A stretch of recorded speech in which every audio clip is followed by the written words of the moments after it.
Hi everybody, my name is Mia and today we will be talking about Season 1 of Friday Night Lights, directed and created by Peter Berg. This show is centered around a high school football team in Dillon, Texas. On their opening game, their star quarterback Jason Street was horribly paralyzed, leaving the team and the town shocked and devastated. There's many different storylines going on in this show. We have the coach, Eric Taylor, who's new and who's trying to deal with this huge loss to their team, and he has the pressures of the town and everyone getting involved, and he's just trying to get this team together and everyone back on their feet. And then we have another storyline, which is Matt Saracen, who was like the understudy quarterback, who's now thrusted into the spotlight of being the quarterback, and like everyone is comparing him to Jason, and Matt doesn't know what to do. And then we have Tim, Jason's best friend, who is a troubled kid who doesn't know what to do because he feels that the reason Jason was paralyzed is because of him. So he feels guilty. There is so many different aspects to the show. It is phenomenal. You should watch it. Anyone should watch it. Anyone can watch this show. It is so diverse. The storylines are so good. And I recommend this show to anybody.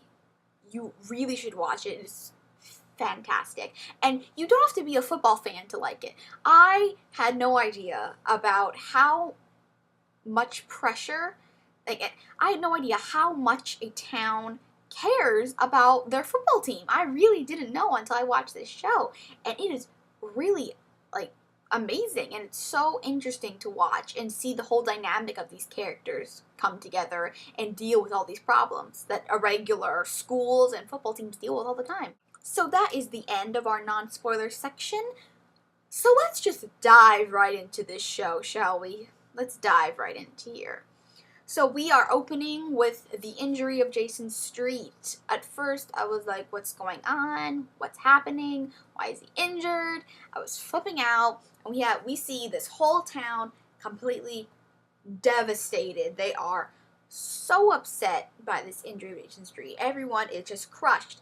And here we have Matt Saracen, who has to continue playing the game because Jason got injured in like the second or first quarter. So the game still has to go on, even though Jason's in the hospital. And Matt's like, I don't know what to do. Like, he feels the pressure of winning this game. And basically, by this point, this town needs to win this game because they are freaking out. Everyone is so emotional. And poor Matt, he just doesn't know what to do. He wants to so badly win this game, and he ends up pulling through. Oh, I'm so happy. When we made that final pass, it was like, thank you, Jesus Lord. Matt Saracen did it. I was so happy. When Matt's storyline came up, I always cried. I love Matt. He's taking care of his grandmother while his dad's in Iraq. His mom abandoned him. And his grandma has dementia, and he is so sweet to her. Oh my gosh, that scene where he wanted to take Julie out for a date, but then he had to come home because his grandma's dementia was acting up, and he sang to her Mr. Sandman. Oh my gosh, I couldn't. Let's talk about this Tim Riggins. Now, first couple episodes, I was like, I don't really like this guy. He's kind of mean. He's kind of weird. I don't like him. He's kind of drunk, strange. But then comes around third, fourth episode, and oh my god, Tim Riggins, I completely melted. He is amazing, and just, I don't know why I like him so much. I just feel like he's so misunderstood. Like, he wants to be good, and he tries so hard to be good, but then he ends up being so bad, and I love him, good or bad. Him, Jason's best friend, and Lila end up hooking up. Oh, I don't understand what could be worse. I don't think there could be much, Lila, and then from then on, once Lila kissed him, it was like, I don't really like you anymore because you're cheating on your boyfriend, which is bad enough, with his best friend, which is definitely bad, when your boyfriend is newly paralyzed.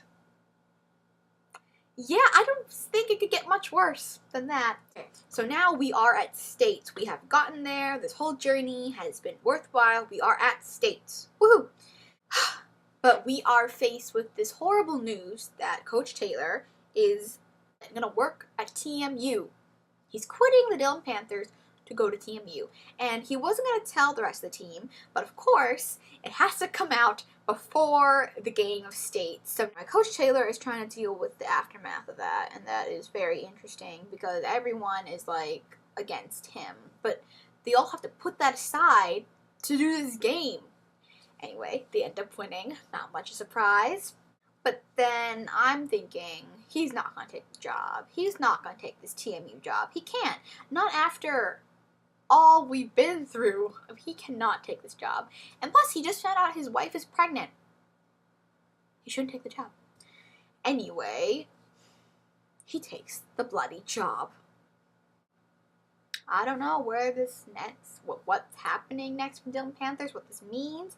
Is Matt still going to be quarterback? What is going to be their new coach? I don't know. I'm so lost. Coach Taylor just needs to come back. That's all I have to say. This is the best show ever. It is, for those of you who aren't really into sci-fi and kind of just want an excellent show to watch, this is the show you need to watch. You need to go on Netflix and watch the show. It is so good, so well written, and you will love it. Trust me. Okay, bye-bye, and thank you for listening to me.